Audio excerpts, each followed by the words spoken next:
200 meters, turn right.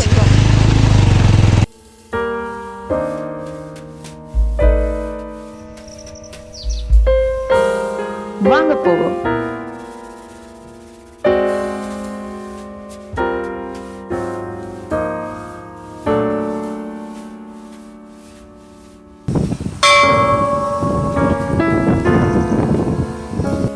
வணக்கம் சொந்தங்களே. இப்ப நாங்க எங்க நிக்கிறோம்னு சொன்னா கன்னியால சிவன் மலை என்று அழைக்கப்படுற ஒரு மலையில தான் நிக்கிறோம். நிறைய சிவலிங்கங்கள் வைக்கப்பட்டிருக்குது. அதை பற்றி நாங்க பிறகு பார்ப்போம். முதலாவதாக வந்தோடனே வந்து என்ட்ரன்ஸ்ல நாங்க பார்க்கக்கூடிய மாதிரி இருக்கு சிவன் ஆலயம் உண்டு. ஸோ சிவலிங்கம் வைக்கப்பட்டிருக்கிறது. இங்க இருக்கிறத பார்த்தா இங்க வந்து பூசை நடைபெறும் என்று சொல்லித்தான் நான் நினைக்கிறேன். பார்க்கறதுக்கு அழகா இருக்குது. ஃபர்ஸ்ட் டைம் இந்த இடத்துக்கு வந்திருக்கிறேன். ஓகே, ஒரு சிவலிங்கத்தை சுத்தி வருவோம். வாவ்,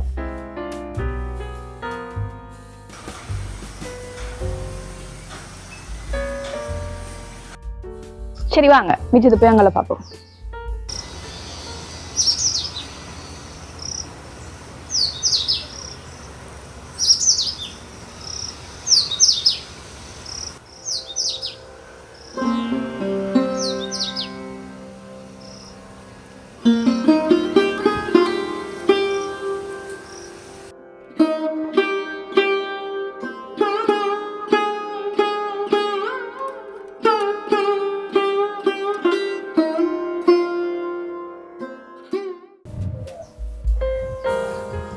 என்ன அமைதியா இருக்கணும்னு பாக்குறீங்களா?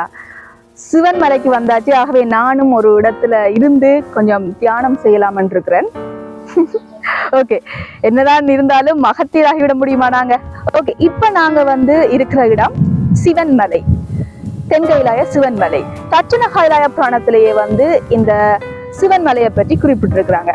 ஸோ கல்லால மரம் இருக்குது. அந்த கல்லால மரத்தை வந்து தானாக தோன்றிய சுயம்பு லிங்கம் அமைஞ்சிருக்குது. ஸோ நந்தி 4 லிங்கம் என்று சொல்லி அமைய பெற்றிருந்தது. இப்போ இங்க பார்த்தோம்னா அன்னளவாக 360 சிவலிங்கங்கள் அமைக்கப்பட்டிருக்குதுங்க. ஸோ இங்க வந்து பூசைகள் நடக்கின்றன. இங்க பல ஆட்கள் வந்து பாக்குறாங்க. அது மாதிரி சுற்றுலா பிரயாணிகள் பார்த்தாங்க. ஸோ அப்படிப்பட்ட ஒரு இடமாக இருக்கிறது. ஸோ நிச்சயமாக திருகோணமலைக்கு வாரவங்க இந்த கோணேஸ்வரர் மலையை வந்து பார்ப்பாங்க. அது மாதிரி கன்னியாவுக்கு வந்து கன்னியா வெந்நீர் பார்ப்பாங்க. அப்படி பார்க்கும் பொழுது கட்டாயமாக வந்து இந்த இடத்தை வந்து பாருங்க. உண்மையிலேயே வந்து இங்க சைவம் என்றதை தாண்டி இந்த இடம் எல்லாருமே வந்து பார்க்கக்கூடிய ஒரு இடமாக இருக்கு. மனசுக்கு அமைதியாக இருக்குது வந்து இந்த இடத்துல வந்து இருக்கும்போது. ஸோ நல்லா இருக்குது. அது மாதிரி பின்னுக்கு மலை காணப்படுது. ஸோ நாங்கள் அந்த மலையையும் கட்டாயமாக ஏறி என்ன விஷயமெல்லாம் இருக்குதுன்னு சொல்லி இன்றைக்கு ஆராய்ச்சி பார்க்க போறோம். அது மூலிகைகள் எல்லாம் இங்க இருக்குமென்று நம்புறேன். வந்து என்னென்ன மூலிகை யூஸ் பண்றதுலாம் தெரியாது.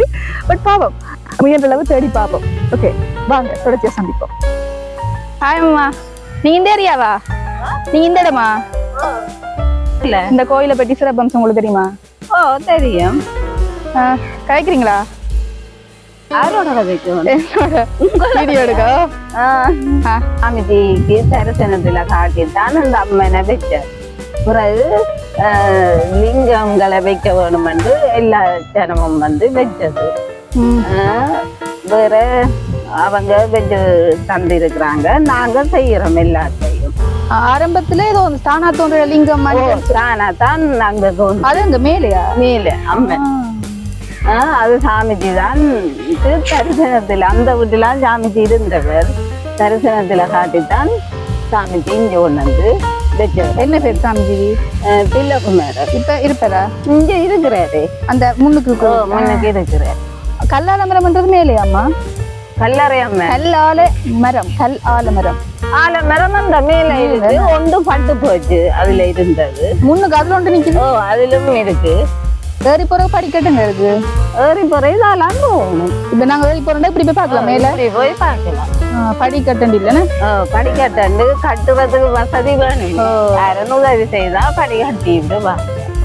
அதுதான் நம்மள பூசை எப்ப நடக்கும்? பூசை ஒவ்வொரு நாளும் மட்டும் செய்திருப்பாங்க மேல உள்ள கோயிலுக்கு. இந்த லிங்கங்களுக்கு பின்னேரம் செய்யும். உங்களோட பேர் என்ன? ராணி. ராணியா? ஓ, கனகாலமா இங்க இருக்கீங்களா? ஓ, கனகாலமா. இது வைக்கிறதுக்கு வாங்கின காலம் வரையும் நாங்க இருக்கோம். வீடுங்க வைக்க முதலே நாங்க இருக்கிறோம். பிறகு சாமிக்கு வைக்க போய்க்க எங்களையும் கூப்பிட்டு வச்சது. உங்களோட வீடுங்க?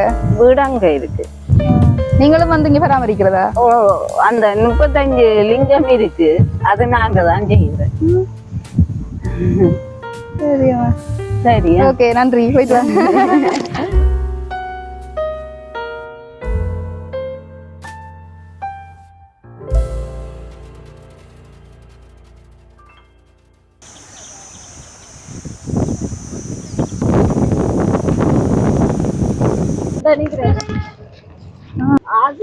வாங்கணும். ஒவ்வொரு நாளும் வந்து ஆசீர்வாதம் வாங்கிட்டு போறீங்களோ?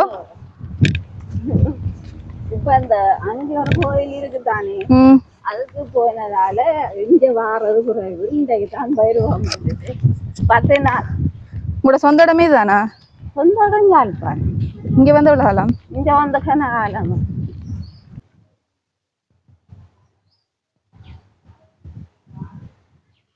வணக்கம் சாமி. வணக்கம். வணக்கம். பற்றிய வரலாறை கொஞ்சம் சொல்ல முடியுமா சாமி? இப்போ எங்களுடைய இடம் தென்கேலி ஆதீனம் என்று நாங்கள் உங்களுக்கு தெரியும். தென் இந்தியாவில் தமிழ்நாட்டில் சைவத்துக்குரிய மடங்களை சொல்கிறது, சைவம் தமிழையும் பேணி வளர்க்குற மடங்களை சொல்கிறது தென்கேலி ஆதீனம் என்று சொல்லப்படுகின்ற. அந்த வகையில் நெல்லை ஆதீனம் இருக்கிறது. மற்றது யாழ்ப்பாணத்தில் இங்கே தென்கேலி ஆதீனம். நாங்கள் இங்கே வந்து ஏறக்குறைய 25 வருஷங்களுக்கு மேலே இருக்கும். அப்போ எங்களுக்கு வழிபாட்டுக்கான இடங்கள் அந்த சூழ்நிலை போர்க்கால சூழ்நிலை தானே, அப்போ இல்லாதபடியால் நாங்கள் இதை வழிபாட்டு தரத்துக்கு ஏற்ற மாதிரி செய்து கொண்டோம். ஏற்கனவே இங்கே ஒரு கிராமிய வழிபாடு காலங்காலமாக இருந்திருக்கு, இந்த வயல் சூழ்ந்த இடமன்றபடியாக இருந்திருக்கு. பிறகு இதல்லது அப்போ இங்கே அம்மன் சிவன் வழிபாடுகள் துவங்கி பிறகு எதுவும் மற்றது லிங்கம் வைக்க வலிக்கின்றது குறிப்பாக இப்போ ஒரு 4 வருஷம் இருக்கும். இப்போ 108 லிங்கங்கள் ஆரம்பித்த நாங்கள் அது மெல்ல மெல்ல வளர்ந்து கொண்டு போகுது. சிவபூமி, இலங்கையே சிவபூமி, அது திருமூலர் பாடியிருக்கிறார். அதை விட திருவண்ணாமலையை பொறுத்தவரையில் அது இன்னும் விசேஷமானது. யோக சுவாமிகள் இங்கே வந்து வர விரும்பவில்லை, அவர் பயப்பட்டாரா அல்லது விரும்பலை என்று சொல்கிறத விட அவருக்கு ஒரு மனதுக்குள்ள ஒரு என்னால் இது அடிக்கொரு லிங்கம் இருக்கிற பூமி என்ற அந்த எண்ணம். இந்த வகையில் இறைவனுடைய ஏதோ ஒரு சித்தை நாங்கள் இப்போ இந்த லிங்கங்களை அவனுடைய இடத்துல வச்சு கொண்டு இருக்கிறோம். இது எங்களுடைய சைவத்துக்கு ஒரு சான்றாக அமைகின்ற சூழ்நிலையாக எதிர்காலத்தில் இது கொள்ளலாம். தமிழுக்குரிய ஒரு இதாகவும் நாங்கள் எதிர்காலத்தில் பார்த்து கொள்ளலாம். எல்லாம் சிவனுடைய சித்தம், அவனுடைய அருளும். இங்கே மற்றாக்கள் கூட புலம்பெயரங்களுடைய சமூகங்கள். இப்போ அவையல் இங்கே வர்ற நேரம் அவையல் வந்து வழிபடுவினோம். கேள்விப்பட்டு வாராக்களும் வந்து வழிபடுவினோம். இப்போ இங்கே நாங்கள் எங்களுடைய பூசை முறை தமிழ் முறை, நாங்கள் தமிழில் செய்கிறோம். அப்போ லிங்கம் வச்சிருக்கிறார்கள், தாங்களே வந்து தங்களுடைய லிங்கங்களுக்கு செய்யலாம். ஏனைய அடியார்கள் வந்து விரும்பினால் கூட ஏதோ ஒரு லிங்கம் அவங்களுக்கு விரும்பினால் அவர்களிடம் உத்தரவை பெற்றுக்கொண்டு அந்த லிங்கங்களுக்கு அபிஷேகங்களோ என்னவோ தங்களால் விரும்பினதை செய்யலாம். என்றால் சிவன் நான் சிறப்பாடு இருக்க அந்த சலம் பூவோடு தூபம் மறந்தறியன், அவ்வளோதான் அவனுக்கு தேவை, நீரும் பூவும். இப்போ அந்த வகையில் யார் அதை விரும்பி கும்பிட்டாலும் அதை ஏற்றுக்கொள்வான் சிவன். அப்போ நாங்கள் அதை எங்களுடைய மக்களுக்கு மிக எளிமைப்படுத்தி தங்களுக்கு தெரிந்த தமிழில் பூசை கேட்ட மாதிரியான ஒரு ஏற்பாட்டை செய்திருக்கிறோம். லிங்கம் வைக்கிறார்கள். இப்போ அவ்வளோ லிங்கம் வைக்கப்பட்டது அவையில் எல்லாரும் ஏதோ ஒரு எண்ணம் நிறைவேறித்தான் வச்சிருக்கிறோம். ஒருவரும் தங்களுடைய எண்ணங்கள் நிறைவேற வேணுமென்றதுக்காகவும் நிறைவேற்றப்பட்டது என்ற எண்ணத்துக்காகவும் வச்சிருக்கிறது. மற்றது அப்போ அந்த எண்ணங்களை பூத்தினது அது சிவன் தான். அப்போ அவனுக்குரிய இதுகள் நாங்கள் பெருசாக இங்கே ஆடம்பரங்களாக ஒன்றும் செய்ய முடியல. மற்றது எங்களுடைய பூசை தமிழ், யாகம் தமிழ், நாங்கள் குடமுழுக்கென்று சொல்லப்படுகின்ற கும்பாபிஷேகம் தமிழில் தான் செய்கிறோம்.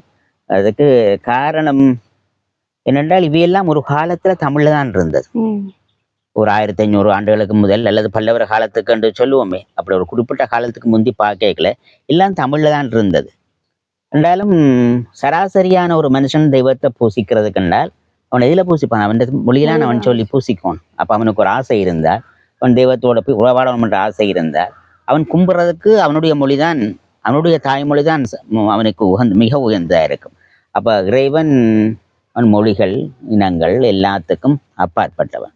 அந்த வகையில் அவனை நாங்கள் கும்பிட்றது கண்டால் அவனுடைய மொழியில் எங்களுடைய வரலாற்று ஒப்பிடுப்பாக்குகள் எல்லாம் சம்பந்தர்கிட்ட சுந்தரன்ட்டு எல்லாம் நீ சொற்றமிழால் பாடு, கதவன் திறக்கப்பாடு, கதவன் மூடுகப்பாடுன்னு தமிழால் தான் பாடி அவ்வளோ அதிசயங்களும் நடந்திருக்கு. அந்த வகையில் தமிழ் எங்களுக்குரிய மொழி, சைவம் தமிழுக்குரிய மொழி. அப்போ அப்படி பார்க்கல தமிழாலே எங்கள் மொழியாலே நாங்கள் வழிபடுவோம் என்றதில்லை. இங்கே அது வழிபட்டு கொண்டு இருக்கிறது. இனி இடங்களையும் இந்த வழிபாடுகள் இப்போ நடந்து கொண்டிருக்கிறது. தமிழ்நாட்டிலையும் தான், இங்கேயும் வேறு வேறு இடங்களில் அன்பர்கள் செய்து கொண்டிருக்கிறார்கள். அதை போல் இங்கேயும் அந்த வழிபாடு தொடரும். எல்லா இடங்களும் இது தொடர வேணும்.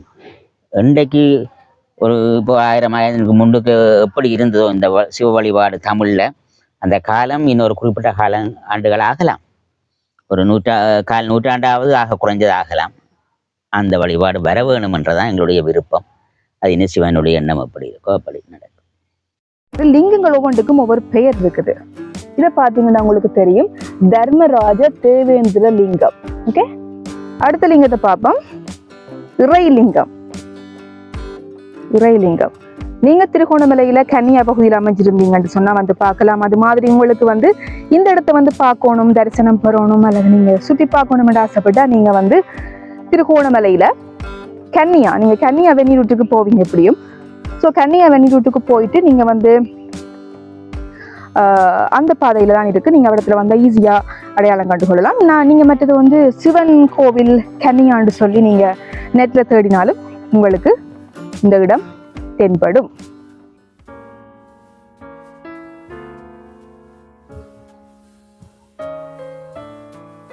மீனாட்சிநாதர்.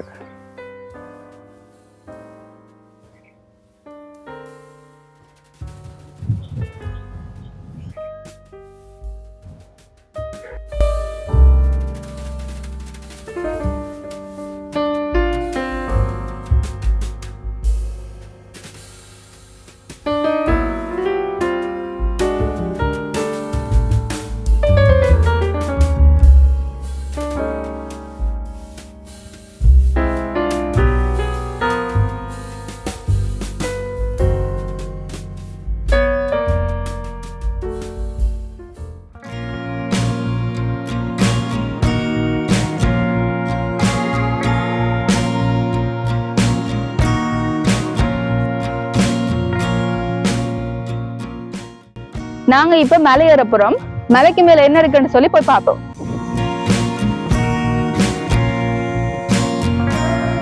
ஓகே, நாங்க இப்ப சிவன் மலை ஏறி கொண்டிருக்கிறோம்.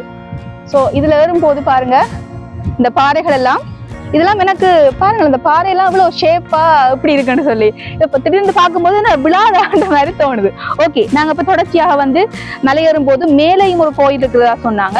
அது மாதிரி என்னென்ன விடயங்கள் இருக்கு, இங்க உண்மையிலே நிறைய மரம் செடி கொடிகள் எல்லாம் காணக்கூடியதாக இருக்கு. நான் நினைக்கிறேன் எப்படியுமே ஒரு நாங்க மூலிகையா யூஸ் பண்ணக்கூடிய செடி கொடி எல்லாம் இருக்குமெண்டான் எனக்கு தெரியாதபடியா. ஓகே, சோ நாங்க தொடர்ச்சியாக எக்ஸ்ப்ளோர் பண்ணி பார்ப்போம் இங்க என்னென்ன விஷயம் இருக்குன்னு. வாங்க.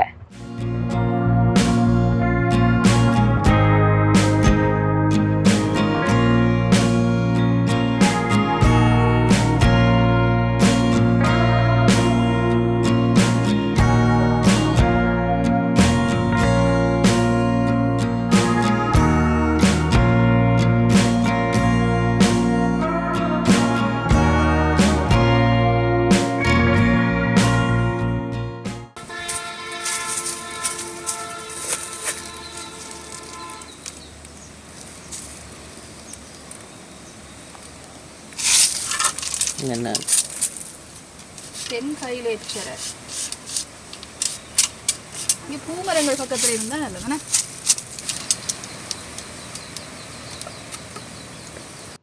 ஓகே, பூமரம் நிக்குது, இந்த வெயிலுக்கு வாடி போயிருக்கு, பட் துளிரும் விடுது என்ன. ஓகே,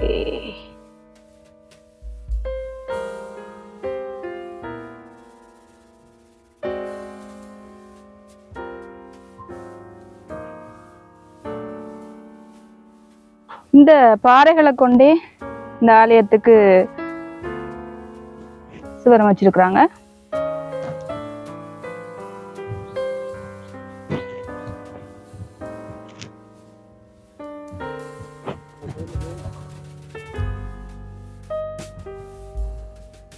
இதுதான் மலையின் மேல் இருக்கின்ற சிவலிங்கம்.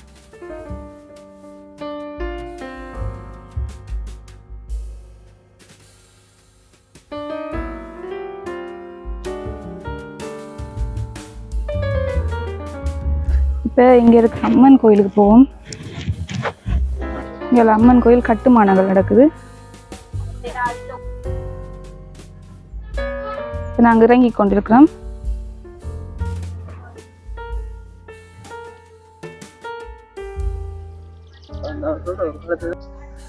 அப்படியே வந்தா பிள்ளையார் ஆலயம் இருக்கு.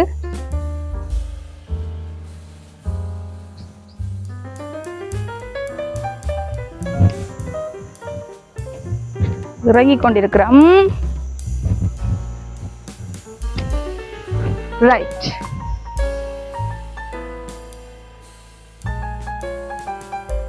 நல்ல ஒரு அனுபவமா இருந்தது உண்மையிலேயே.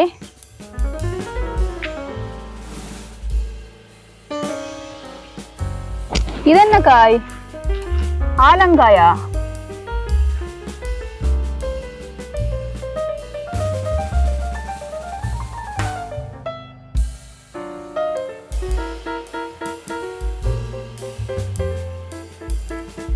ஓகே, இப்போ நாங்கள் மேலே ஏறி வந்துட்டோம். இது ஒரு ஏறக்கூடிய மேலே தான் ஏறலாம். என்ன பிரச்சனை, நாங்கள் மதியம் டைமில் வந்ததால் கொஞ்சம் களைப்பாக இருக்குது. மற்றபடி நீங்கள் வந்து கொஞ்சம் ஏர்லியாக வந்து ஏறணும். காலையில் அதிகாலை அல்லது கொஞ்சம் வெயில் நல்லா வர்றதுக்கு முதல், இல்லாட்டி மாலையில் வெயில் கொஞ்சம் போன பிறகு வந்தால் நீங்கள் வடிவாக இன்னும் எக்ஸ்ப்ளோர் பண்ணி பார்க்கக்கூடிய மாதிரி இருக்கும். ஓகே, இந்த வீடியோ உங்களுக்கு பிடிச்சிருக்குமென்னு நம்புகிறோம். நீங்களும் இலங்கை திருகோணமலையில் கன்னியால் இருக்கிற இந்த சிவன் மலையை வந்து பார்வையிட்டு நீங்களும் இதை எக்ஸ்ப்ளோர் பண்ணி பார்த்து உங்களோட அனுபவத்தை பெற்றுக்கொள்ளக்கூடிய மாதிரி இருக்கும். இணைந்து கொண்டவைக்கு நன்றி. மொபைல் ரிப்போர்ட் யூடியூப் சேனல் அடுத்த வீடியோவில் சந்திப்போம். வணக்கம்.